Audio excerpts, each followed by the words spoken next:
നടൻ മുരളി സാംസ്കാരിക നിലയം അവഗണനയിൽ. നടൻ്റെ ജന്മനാടായ കുടവട്ടൂരിലാണ് സാംസ്കാരിക നിലയം പണിയുന്നത്. 10 വർഷം മുമ്പ് സാംസ്കാരിക നിലയത്തിനായി 10 ലക്ഷം രൂപ മുടക്കി കെട്ടിടം പണിതു.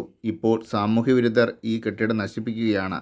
സർക്കാർ ഈ കെട്ടിടത്തിന് സമീപത്തായി സാംസ്കാരിക നിലയത്തിൻ്റെ ഭാഗമായി 50 ലക്ഷം രൂപ മുടക്കി 3 നില കെട്ടിടം പണിതിട്ടുണ്ട്.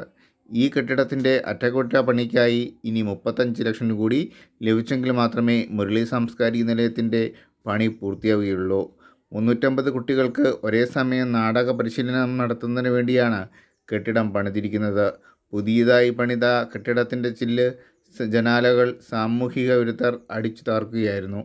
കെട്ടിടത്തിൻ്റെ 2-3 നിലയ്ക്കായി വയറിങ്, പ്ലംബിങ്, പെയിൻറ്റിങ് എന്നിവ കൂടി ചെയ്യാനുണ്ട്. കുടവട്ടൂരിലെ ആളൊഴിഞ്ഞ സ്ഥലത്താണ് സാംസ്കാരിക കെട്ടിടം പണിയുന്നത്. ഇവിടം രാത്രിയിലും പകലും സാമൂഹ്യ വിരുദ്ധരുടെ കേന്ദ്രമാണ്.